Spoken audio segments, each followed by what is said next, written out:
Hey everybody, how's it going? This is Babylon 5, this is season 4 and this is episode number 15. So last episode we saw Delenn and Naroon go through this old ritual on Minbar which would basically dictate who the new leader of Minbar would be, and Delenn stayed in like this fire wheel, I think it might have been called, and she just was not going to get out of it, and she'd given Linnea like this scroll with instructions on it. I'm assuming those instructions basically would maybe detail out what she needed him to do in terms of the religious cast, maybe even a message to John in there if she didn't think she was going to make it out. But then Naroon stepped in and saved her at the expense of his own life, and I thought it was quite sweet when he was talking about maybe he was born a warrior caste but in his heart he was religious. And I was like, one of my favourite things about this show was that weird odd relationship Naroon and Delenn had. It was kind of mutual respect, and then there was that episode a couple of episodes ago where I genuinely thought they'd found like a common ground, and it was actually really sweet to see them interact, and I really could have watched that all day because those two together were just absolute brilliance, and it was sad to see him go the way that he did. Whilst all this is going on, Susan discovers that Earth Alliance ships are blowing up refugees, survivors, the wounded, the sick, and John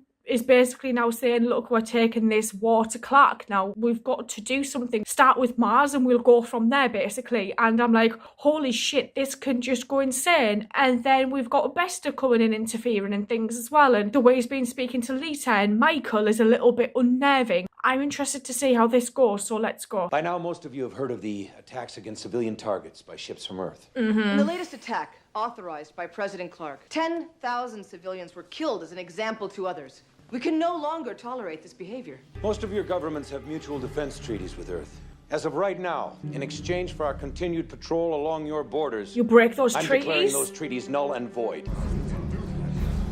Shit. I have no problem with this. Anyone gets in between us and them won't live long enough to regret it. We will not respond to any requests for military assistance from President Clark or the Earth Alliance, except in the form of humanitarian aid.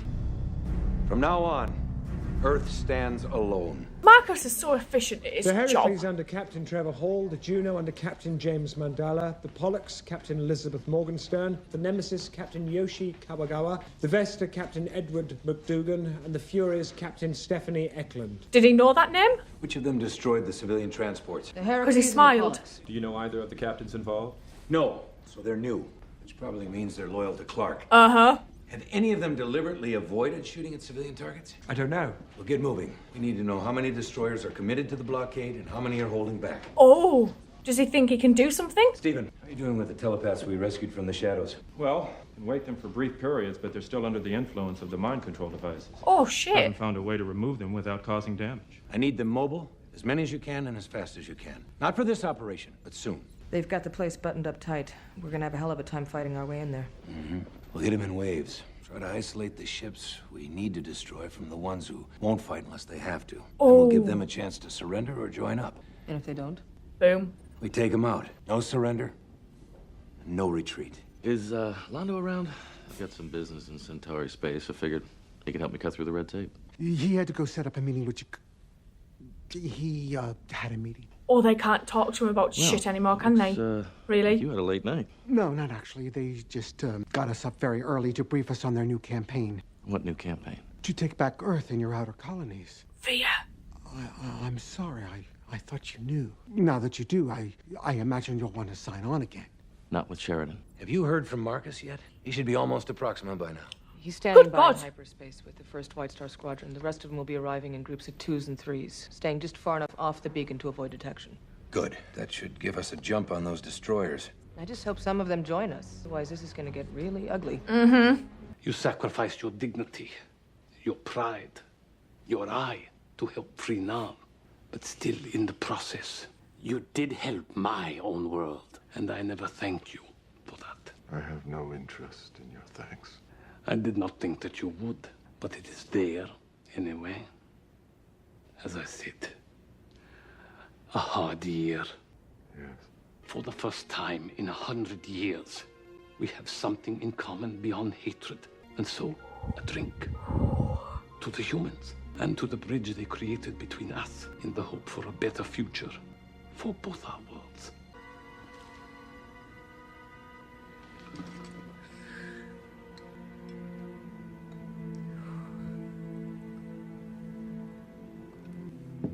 The last time he had a drink with someone, they stabbed him in the back. That's probably all that is running through his head.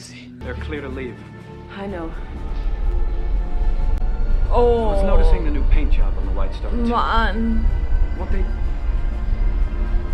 they know it's him? I think that's the general idea, Lieutenant. I don't think this is going to end up panning out the way John expects it to. Nemesis and Pollux on final approach to Proxima. Now it gets interesting. All units, remember, do not fire unless fired upon first. They may not fight for Clark, but they will defend themselves. So don't back them into a corner. This is Fleet Command.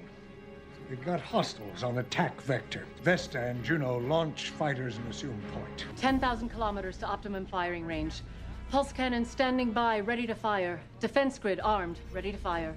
Track the signal, find out which ship he's in. Sir, it's coming from behind us.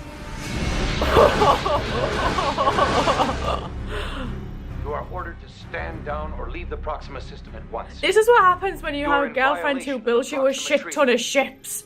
And your attacks on civilian transports are illegal under the rules of engagement and the Articles of War. You can leave peacefully if that is your choice. But we are prepared to use deadly force if necessary. Heracles is opening fire. Other ships moving to support. I think they're blowing up their Fighters own launching. Star Furies. Damn. All right. All forces, engage any hostile target. Fire at will. I repeat, fire at will. It feels like we find a good and then something bad Vesta is happens. starting to come about. Pollux and Heracles are hit but continuing to fight. Juno, Nemesis, and the Furies are advancing but have not yet engaged. We can't divide our forces. We need to know where to put our firepower. Put us on a course for the Furies. Tell the others to concentrate on the Pollux and Heracles. Let's find out where she stands. We've got fighters coming in.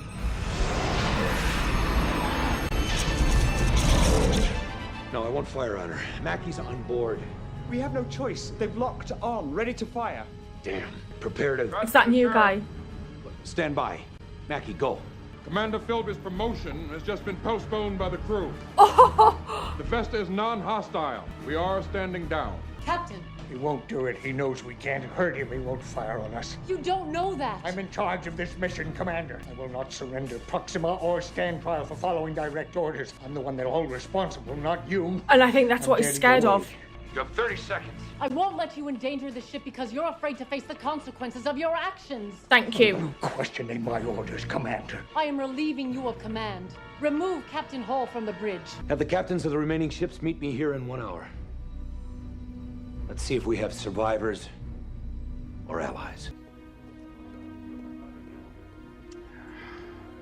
Issue the joint statement. I will sign my name, but not on the same page. You understand that? Yes, of course. The others have decided. They're going home. Commander Levitt is going to retire from the field. She's going to keep Captain Hall under house arrest until this is over. And the rest? Eklund is going to stay behind and help with the defense of Proxima. Oh! Gower wants to sign on with you, and so do I. This is Commander Susan Ivanova, bringing you the voice of the Resistance. Today, elite forces dispatched from Babylon 5 engaged a destroyer group stationed at Proxima 3. Both sides endured heavy losses, but we can announce that Proxima 3 has been liberated from the forces occupying it. I repeat, Proxima Mars 3 next. is free. We will keep this channel open 24 hours a day. If you want to make a stand for Earth, What's he doing? now is the time. Destination? Mars. It'll take a while. Nope. I got some people in high places taking care of things. When you coming back? I'm not. This was crazy. I genuinely believe that the liberation of Proxima 3, for me, just seemed like it was too easy, even though, Marcus had got things set up and everything was in place and all the White Stars had, their positions and places that they needed to be. I just felt like it was just something that happened quite quickly, and I would have expected it to maybe be, more than just one episode. And now it's kind of like we've got all these new Earth Alliance people helping protect Proxima 3 in case Clark tries to retake it, I suppose. And you've got John doing what John does best, and he's doing all of these brilliant speeches to get people on board. And it was interesting to see just how ingrained some of these Earth Alliance people are into Clark's regimes, because we saw that with, I think he was called Mackie, like his commander, like happily holding a PPG to his head, and then the rest of the crew overpowering him. And, you know, we've seen that on Babylon 5 though as well, because there was that girl who worked in CNC who was in with Wells. So it was like, you know, the more we see of like those inner people, the more like worrying it is and the scarier it is as well. All that's kind of going down, and then you've got Jakar and Londo, and all that kept going through my head was that drink where Jakar was so happy and Londo knew already that, you know, he'd betrayed him. And to see Jakar not want to drink with him, like I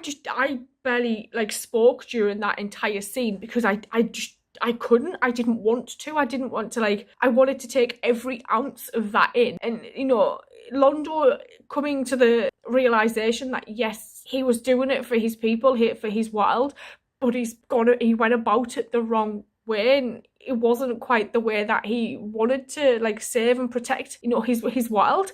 And, you know, but then to see Jakar at the end say, look, I'll sign that declaration, but I won't sign it on the same page, because, you know, as people, they're not on the same page. And Londo's little smile, I think that's kind of like Londo's first step into forgiving himself for, like, the things that he did as well. And, you know, where better to start than with Jakar, really. I just thought that was really beautiful. I'm interested to see what happens next, so I'm going to sign off and say thank you, and I will see you guys later, so thank you.